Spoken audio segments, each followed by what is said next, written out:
Some secrets aren't meant to stay buried forever, and some love waits patiently, even through decades of silence. I never thought I would meet her, not like this, not at my mother's funeral.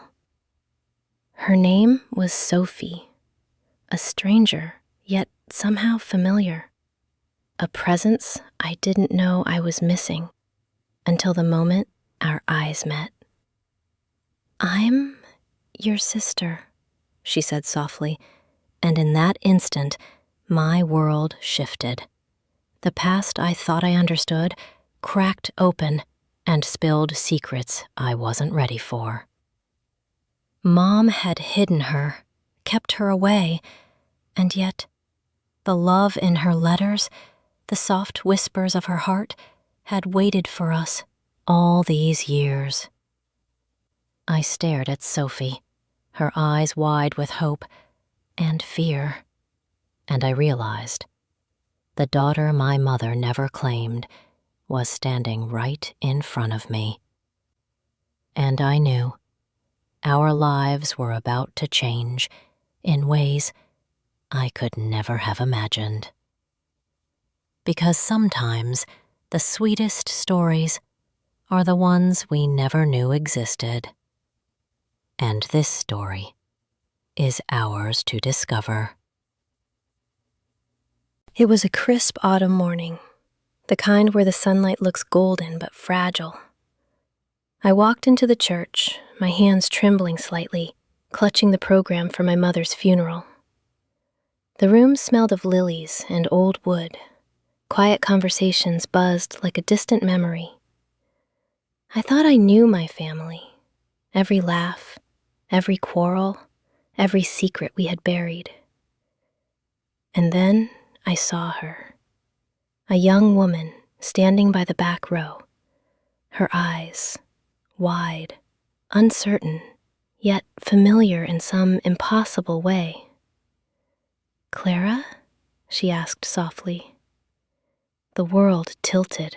I froze, my heart skipping, because in that single moment, I knew this was not someone ordinary. "I'm Sophie," she whispered, "and I'm your sister." I blinked because I hadn't even known I had a sister, and yet everything about her felt like a missing piece I hadn't realized was gone. The funeral passed slowly, every moment stretching into eternity, and every glance at Sophie pulled me deeper into questions I wasn't ready to ask. Later, after the ceremony, we found ourselves alone in the garden, the golden light filtering through the autumn leaves. I don't know how to explain," Sophie said, her voice trembling. "Mom, she loved you both, but she made choices she thought were right, and she never knew how to tell you." I wanted to reach for her, to hug her, but the words stuck in my throat. And then she showed me something, a small box wrapped in faded paper. Inside, letters. Letters addressed to me and letters addressed to her. "Mom kept these for you," Sophie said softly, even when she couldn't say the words out loud. I opened the first letter, and the handwriting, soft and familiar, felt like her presence reaching across time, across all the years we had lost. That night, I sat in my mother's empty living room, reading her words, and slowly, I began to understand the woman I thought I knew, and the sister I never knew existed. Over the next few days, Sophie and I began to explore the life our mother had kept hidden. We laughed, more than I had laughed in years, sharing stories from our childhoods, though some of them were only memories passed down by photographs and letters. I learned that Sophie loved the same little bakery near the river that I had loved as a child, that she had the same nervous habit of tucking her hair behind her ears, that she hummed softly while she worked, just like Mom. It was impossible, and yet I began to feel that Sophie was somehow a part of me I hadn't known was missing. One afternoon, we visited our mother's old studio, walls lined with paintings she had never shown, brushstrokes soft and full of life, and we laughed at the colors she had chosen and the little notes she had written on the back of the frames. "I think she wanted us to find each other," Sophie said softly, "even if she couldn't tell us herself." I smiled, because in that moment, I felt my heart opening, and the weight of the past began to lift, ever so slightly. But there were still questions, deep questions, about why our mother had hidden Sophie, and what she feared, and what she loved. And then a letter arrived, one she had never sent, addressed to both of us, explaining everything.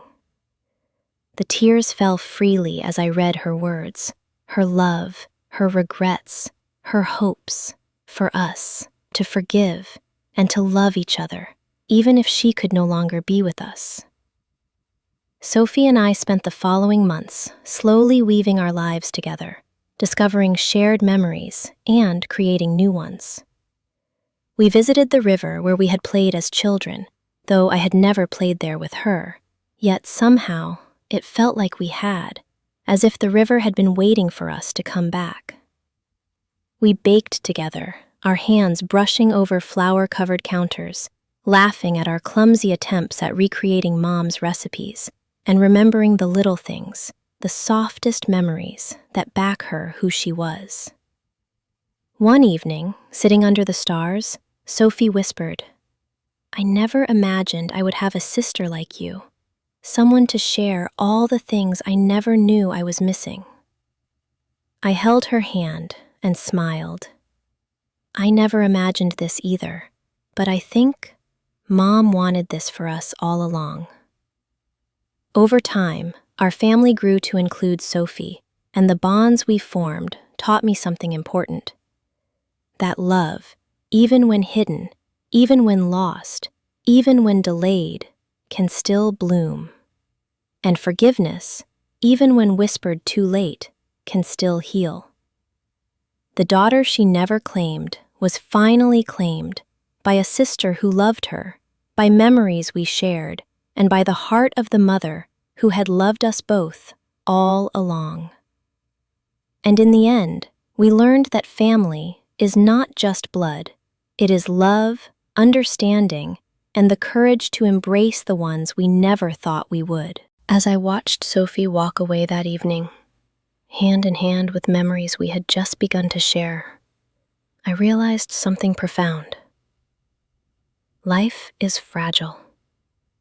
Love is fragile. Family, even more fragile than we often allow ourselves to see.